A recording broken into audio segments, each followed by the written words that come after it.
So hey guys, this video is going to be the walkthrough for the Ethernaut challenge GatekeeperThree. So we have already gone through two other Gatekeeper challenges and this one also has a similar pattern. What we have to do is we need to become the entrant and there are three modifiers which govern this function and we need to go through each of these modifiers to solve this challenge. So before looking through the entire code, let's just start solving the code and get to know the code as we solve it. So to make this easier, let me copy this code into Remix to improve readability and accessibility. So while I'm at it, let's also deploy this into, let me get the address. So this is the address of the instance. Get the address and the contract is ready. Okay, let's start. So let's start from the modifier 1. So the gate one has two requirements. The first one is that the message.sender should be the owner, and the second one is that the transaction.origin should not be the owner.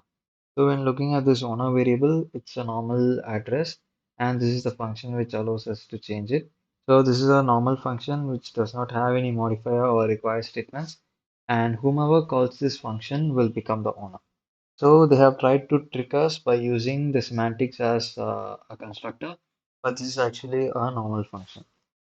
So to get through this level, we need to have the message.sender to be the owner and the transaction.origin to not be the owner.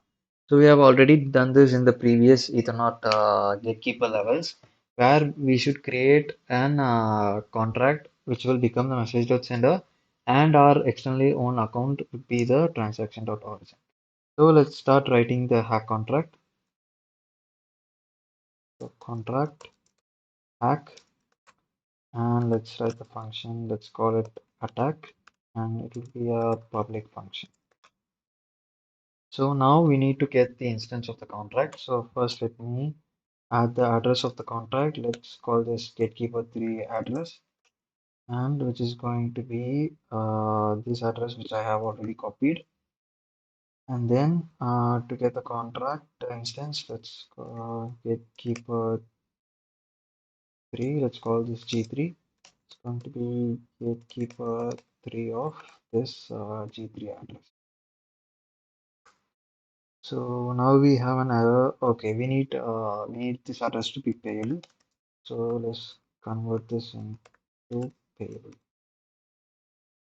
Okay, so let's start writing the attack function. So for the first gate, we need to become the owner. So what we have to do is by calling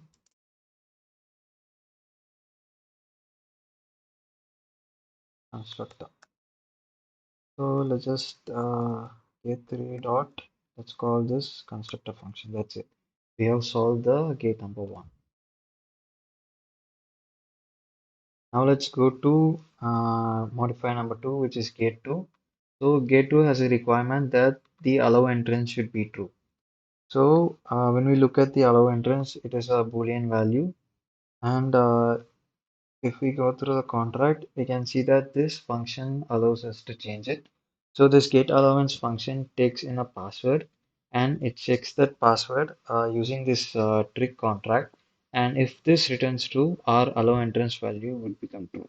Now let's look at this function, which is the check password. So this check password function checks if the input password is equal to this state variable of password. So if we look at this variable, it is actually a normal private variable which stores the block.timestamp. So from our previous Ethernet challenges, we learned that we can easily look at the private variables.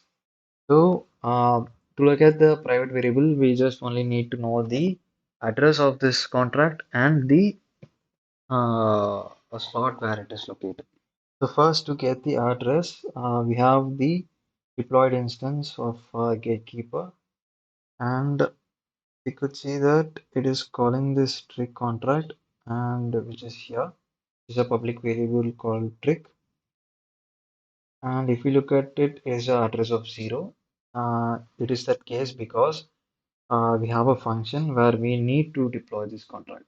So first let's deploy this trick contract,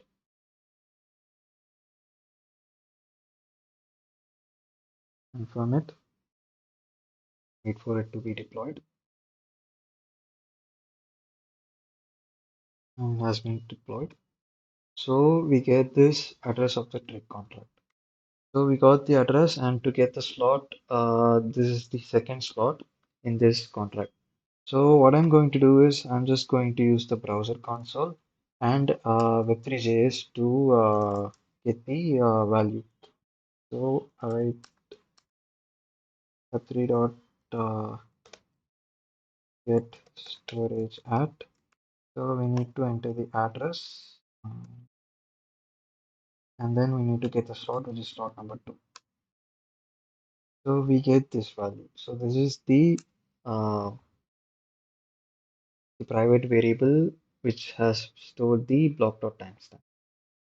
So now as we have got the password, all we got to do is we need to call the function. So for gate number 2, provide the password. So that function is get allowance function, and we need to give the password. So this password we have got. So one actual problem we have here is that ours is a bytes value. As you can see, this is an hexadecimal byte value. But the input, let me close this. And the input requirement, but the input requirement is that we need to convert this into an event. So let's convert this into an event and signed integer. Okay. So from this we have solved the gate number 2. Now coming to gate number 3. So this gate has this requirement which has two parts. The first part is that the address, the balance of this address, which is the gatekeeper, should be more than 0.001 ether. And the second requirement is that whenever this contract calls the send function in this owner, it should return false. So first, let's solve it for the first part, which is quite simple. So what we're going to do is we're going to transfer ether from our hack contract to that. So transfer ether. What we're going to do is we're going to use this address variable dot transfer method, and we're going to transfer 0.0011 ether as the requirement is that it should be more than 0.001. So in order for a contract to send ether, it should already have ether. So we are going to send that ether during the deployment. So for that we need to have the constructor, which has to be a payable constructor.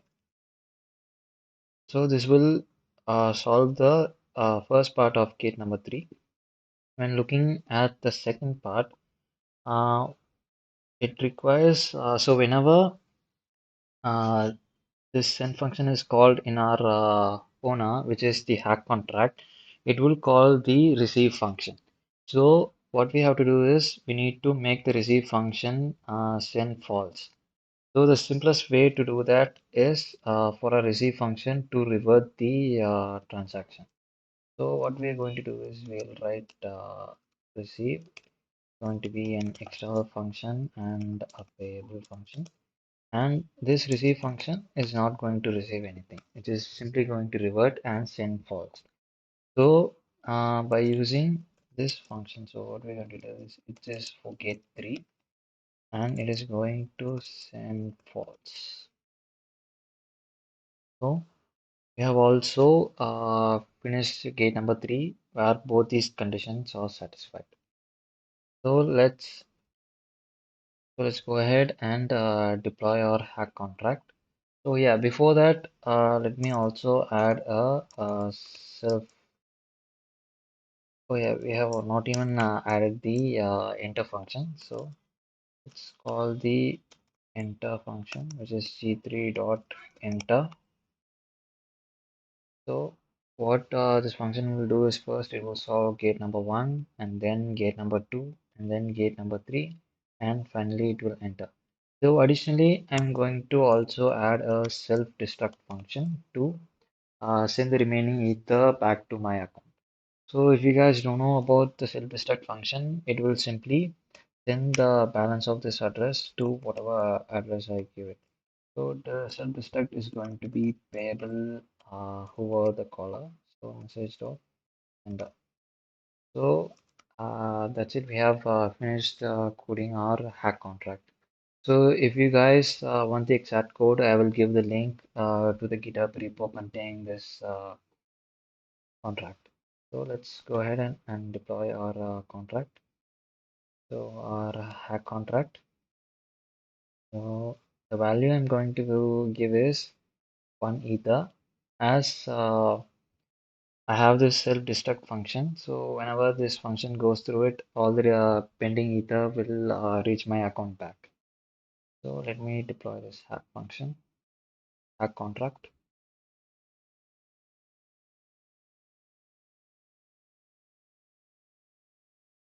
Okay. So I have deployed it with 1 ether.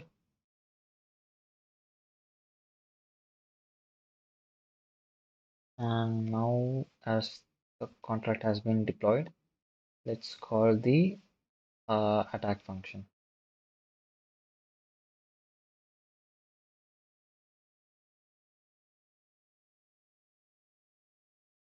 So the attack function will solve the 3 gates and then enter into the function become the entrant and also self-destruct.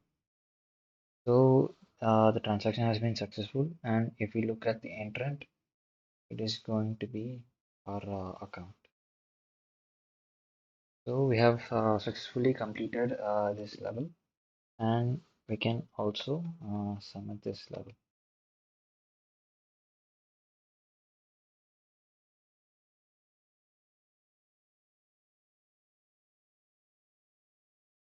So yeah guys, thank you for watching this video.